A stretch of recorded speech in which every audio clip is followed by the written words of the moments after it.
दूसरे के कल्याण करने का भी विकल्प समाप्त हो जाता है वहाँ पर, ये ध्यान रखो।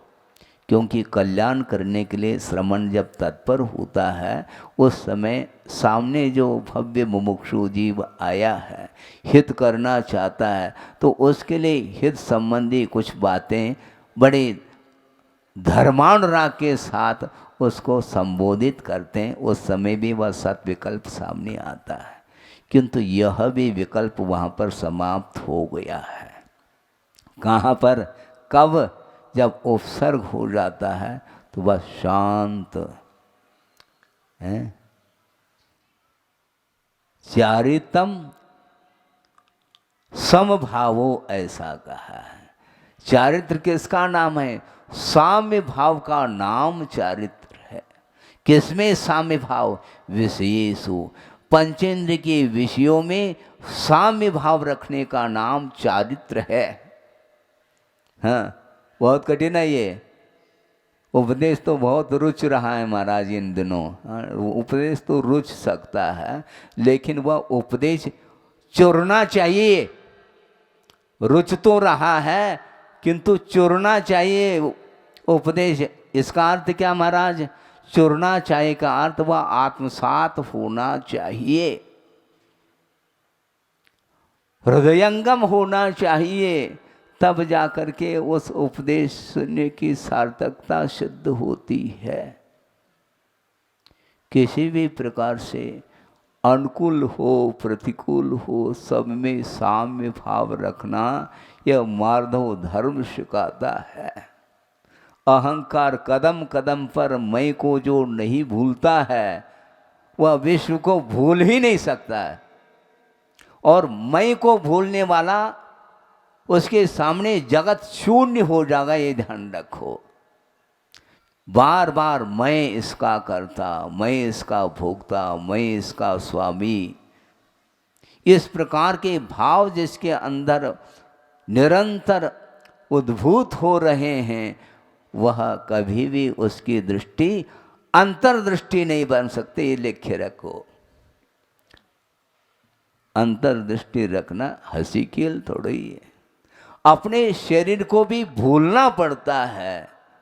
केंद्र में यह शरीर है, और शरीर की ओर जिसकी दृष्टि है, उसी की दृष्टि पर वस्तु की ओर भी जाती है, वो रोक नहीं पाता।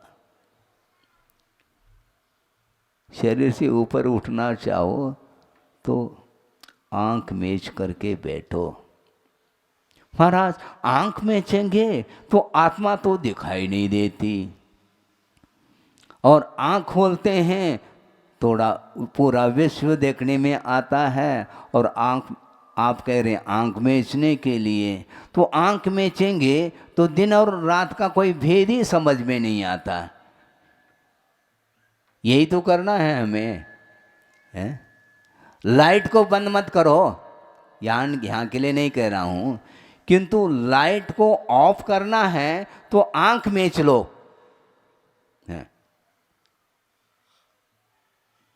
बंद करने की क्या आवश्यकता है? क्योंकि प्रकाश को देखने की क्षमता इन आंखों में है, नहीं समझे? और आंख बंद करेंगे तो आत्म तत्व देखने में आएगा। पर वस्तु को रात दिन देख रहा है, हाँ, और बोलता भी चला जाता, अच्छे अच्छे पंक्तियों को भी बोलता रहता है, फिर भी वह आंख बंद करना पसंद नहीं करता है। विषयों की ओर दृष्टि हमेशा संसारी प्राणी की बनी रहती है। एक क्षण के लिए भी विषयों से वह विराम लेना पसंद नहीं करता।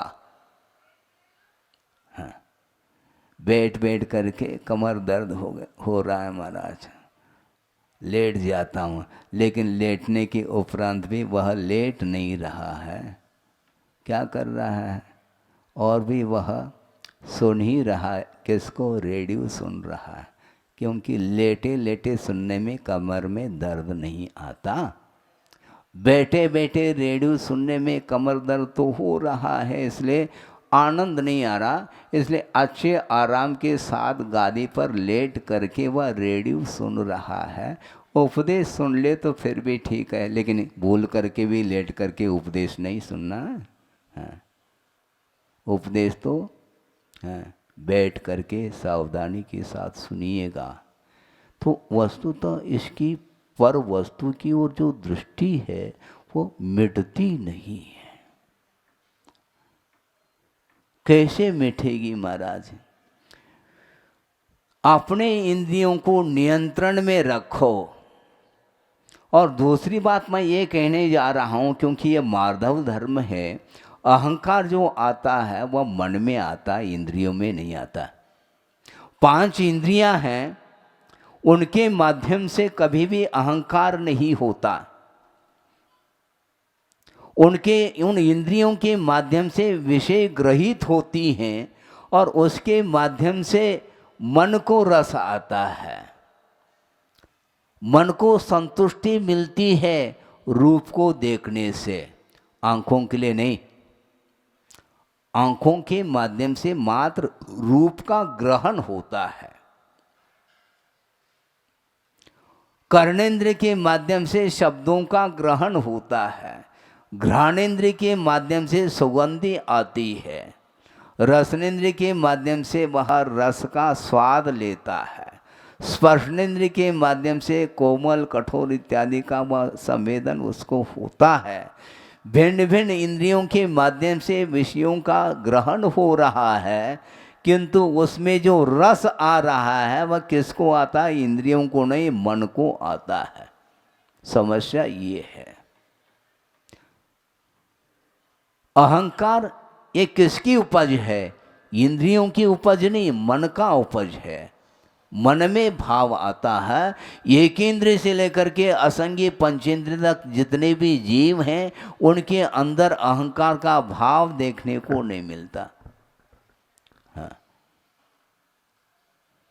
क्यों? मन ही नहीं है, मन नहीं है।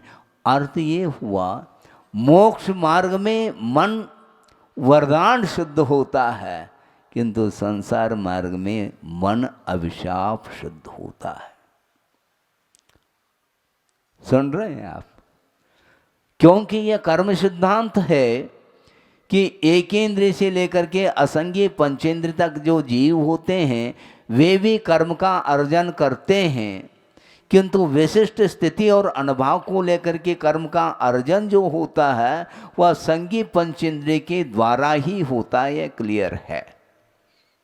70 कोड़ा कोड़ी सागर की स्थिति को लेकर के जो मिथ्यात्व का बंद करता है वह संगी पंचेंद्रिय के अलावा दूसरा कर नहीं सकता। और कर्म का क्षय करने का भी यदि सामर्थ्य है तो संगी पंचेंद्रिय में ही है, ये सिद्धांत है।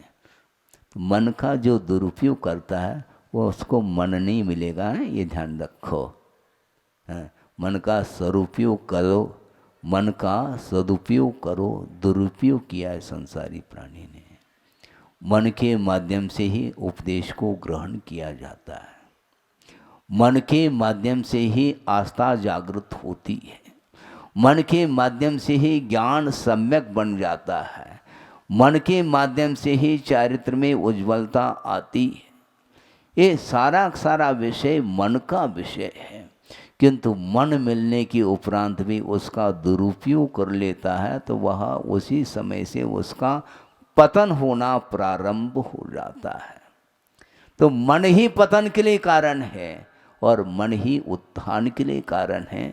एक दोहा आपके सामने रख रहा हूँ, प्रासंगिक है, गुरुदेव ने दिया है। ज्ञान दुख का मूल है। सुन रहे हैं आप? पर हमें बात सुनने में नहीं आ रही। ज्ञान कैसे दुख का हो सकता है मूल?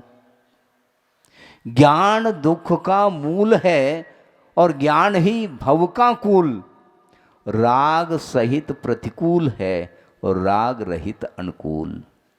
जो राग रहित ज्ञान है वह हमारे लिए अनुकूल है, मोक्ष मार्ग में सहायक सिद्ध होता है, किंतु राग सहित जो ज्ञान है, रागान्वित ज्ञान, वह दुख के लिए कारण कहा है। कितना भी ज्ञान आप हासिल कर लो, किंतु उस ज्ञान के माध्यम से अहंकार भी उतने ही मात्रा में बढ़ रहा है, तो वह ज्ञान आपके दुख के लिए कारण सिद्ध होता है। और रत्ती बराबर भी यदि ज्ञान है और उस ज्ञान का सदुपयोग करने में जो लग जाता है शिवभूति मुनि महाराज के समान, तो उसको केवल ज्ञान हुए बिना रह ही नहीं सकता। आप केवल ज्ञान चाहो, महाराज हम चाहते हैं, क्योंकि मांगने की आदत है ना। समस्या तो ये है, पुरुषार्थ नहीं करना चाहता है संसारी प्राणी, हमेशा हाथ फैलाता है दूसरे के सामने, मांगता है। मांगो नहीं, याचना ठीक नहीं है, याचना ठीक नहीं। याचना में दीनहीनता झलकती है, स्वाभिमान समाप्त हो जाता है। किंतु ये ध्यान रखो, स्वाभिमान और अभिमान में बड़ा अंतर है। स्वाभिमान और अभिमान में बड़ा अंतर है। अभिमान के द्वारा पतन होता है, किंतु स्वाभिमान के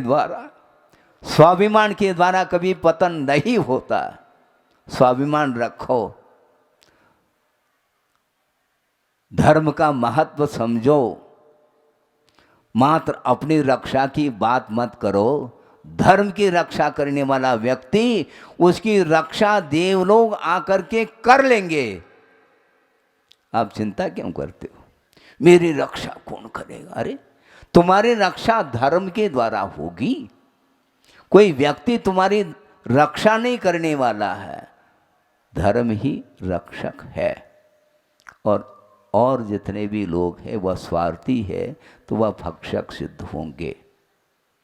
उनके साथ हमें संबंध नहीं रखना है, उनके प्रति द्वेष का भाव भी नहीं रखना, ये ध्यान रखो। शत्रु के प्रति द्वेष का भाव इसलिए नहीं है क्योंकि मेरे लिए वह शत्रु है ही नहीं, क्योंकि पापमय परिणाम ही मेरे लिए शत्रु है, ऐसा जब कहा है आगम में, तो दूसरा कौन शत्रु हो सकता है और कौन दूसरा मित्र हो सकता है? धर्म ही बंधु अर्थात मित्र है और पापमय परिणाम ही मेरे शत्रु है। इस प्रकार जानने वाला जो व्यक्ति है वह कल्याण का पात्र बनता है। संयम यदि जानीते, इस प्रकार शास्त्र को जो जानता है, श्रेयो ज्ञाता ध्रुवम भवति, वह श्रेय अर्थात कल्याण का ज्ञाता हो जाता है, उसको मोक्ष मिलने वाला है। जो और कुछ नहीं करना 10 दिन में, ये ध्यान रखो। शत्रु और मित्र कौन है इसकी पहचान कर लो, बस हो गया धर्म। अलग अलग उपदेश सुनने की भी कोई आवश्यकता नहीं, सुना देंगे ये बात अलग है, किंतु वस्तुतः शत्रु और मित्र से जो व्यक्ति ऊपर उठता है उसका पतन कभी नहीं होगा, ये ध्यान रखो। क्योंकि साम्य भाव जिसके अंदर है वहाँ पर मार्दव धर्म विराजमान है, उसी का नाम मार्दव धर्म कहा है। ज्ञान को लेकर के संसारी प्राणी अहंकार करता है, किंतु ज्ञान का फल क्या होना चाहिए ज्ञात है? नानस फलम उपेक्षा। ज्ञान का फल क्या? उपेक्षा। उपेक्षा का अर्थ लौकिक नहीं, लौकिक क्षेत्र में उपेक्षा उसको बोलते हैं, इसको उपेक्षित कर दिया अर्थात इग्नोर कर दिया इसको, ऐसा नहीं। उपेक्षा का अर्थ चारित्र कहा आचार्यों ने। राग द्वेष के अभाव का नाम उपेक्षा अर्थात चारित्र है, कोई अपेक्षा नहीं।